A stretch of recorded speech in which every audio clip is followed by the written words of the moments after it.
Hey everybody, welcome to the Department of Comics. I am your humble host, Agent DeCamp. Happy to see you here. Today we're going to have another little rant about grading companies, specifically CGC. I got back my last book that was in my last submission. As you know, if you watched the previous video, I wasn't happy with that submission. This one here was for my son-in-law. It is a Batman, The Long Halloween, The Last Halloween #2, Campbell variant, signed by Campbell. Okay, it's a beautiful book. You can see it got a 9.8, and it has the certified signature. Beautiful book here. It's got a little bit of a bend at it. If you look at it from this angle, it's got the bend.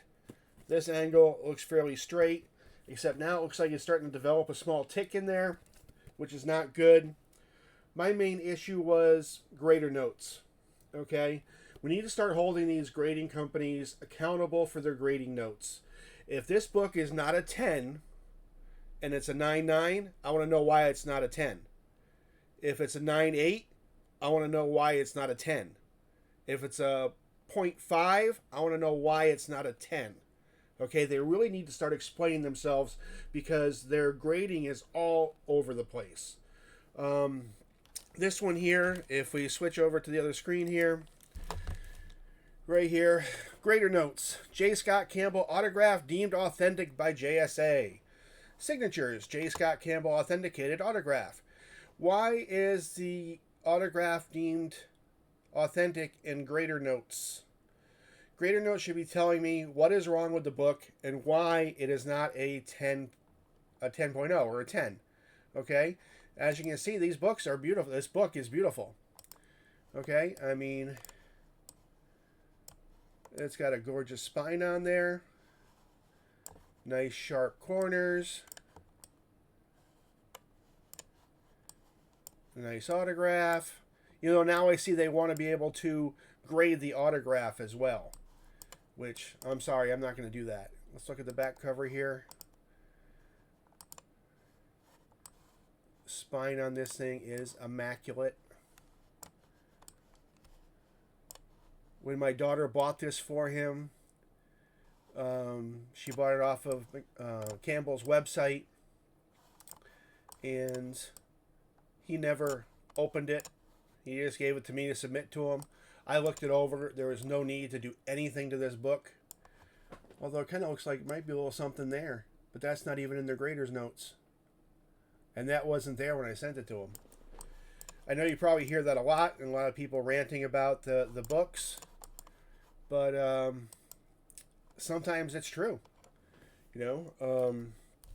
So as why this is not a 10, it should say it, you know, and it should be in the grader's notes. We need to start holding them accountable. I mean, if you look at this next one here, this is my Spawn 9.8. Okay, this is the one I just got back recently. They didn't put on there that it's also the first appearance of Shirley Johnson. But we go on here. This thing's got a black spine. Really nice. Beautiful looking book. 9.8. No grader notes. Okay, let's check out my static #1. This one here, grader notes. Bend left bottom of back cover. Bindery tear center of spine. Okay, let's look at bend bottom left of back cover. Okay, that should be this over here. There are no bends here. Okay, I mean, I looked at it, you know, in my hand. There are no bends there. I don't know what they're talking about. Okay, and then it says a bindery tear, center of spine. Okay. Do you see a bindery tear here? I know where it is, because you can barely make it out. Where it is it's right here. Right there. They're saying that's a little bindery tear. Well, bindery, doesn't that mean that happened when it was bound? So I thought things like that were allowed to slide. I could be wrong, but still, it's weird that they're knocking it for that, but yet you'll have this right here.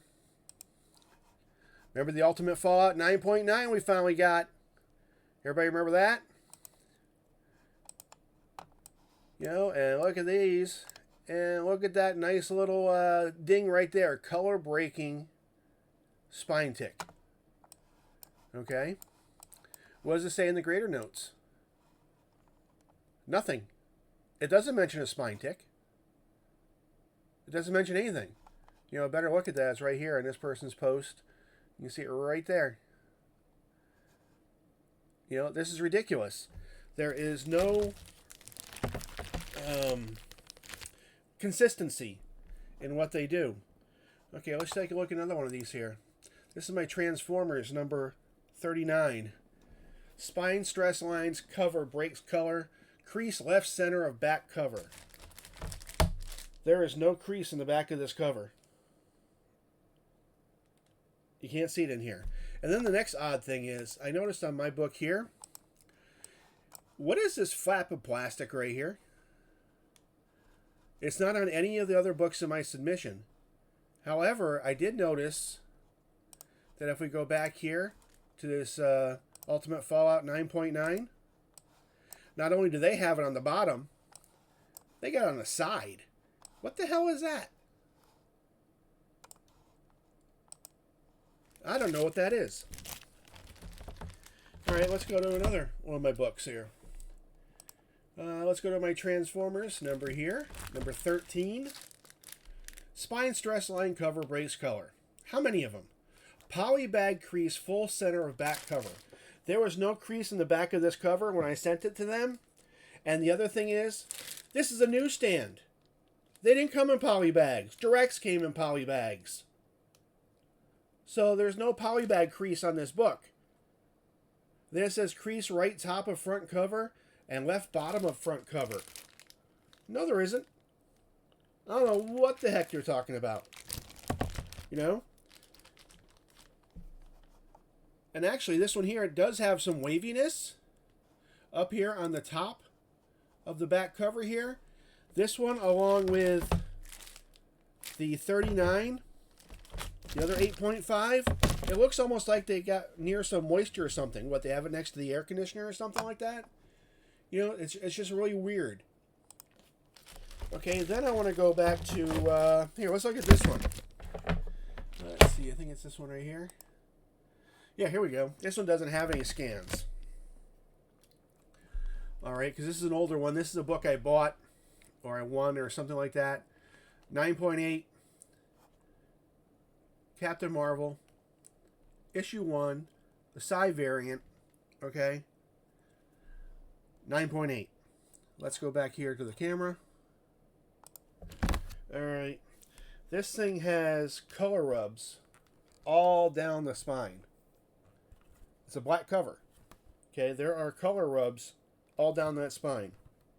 But yet I got a 9.8. Okay? Are the color rubs why it didn't get a 10? It should say that. We need to tell all these grading companies that if they're not going to give you a 10, it needs to say why. Okay, because their nitpicking is not consistent. Okay, there's another channel called Keston's. I can't remember the exact name of it. I'll put a link to it in the description. He interviewed one of the original graders back when Overstreet was getting put together. And, you know, they say that none of this was meant to be that precise. You know, I mean, this book here, yeah, it's got some color rub, but it's a beautiful book. That should be a 10. That little bit of color rub shouldn't matter. Okay, now you want to say, well, gee, what about a book that doesn't have color rub? That really doesn't affect it. It's you know, that's nitpicking. Because if one guy says color rub's okay and deserves a 9.8, another guy says color rub's bad and gets a 9.6, it's ridiculous. I really don't understand this, and I really hope that some of the larger channels that do a lot of CGC unboxings and sell a lot of CGC and other graded books, I really hope that a lot of them can get on this bandwagon of saying, hey, you need to have consistent grader notes that need to label what stuff is and why the book is not a 10. You can't just say spine ticks cover, that break cover, break color, I mean. You know, tell me how many. How many are allowed? You know, it has a bend in the back cover. You know, well, if that's the only thing, why did it drop 2 grades? You know, that makes no sense. And also, if you look at it, it's very hard to see the bend.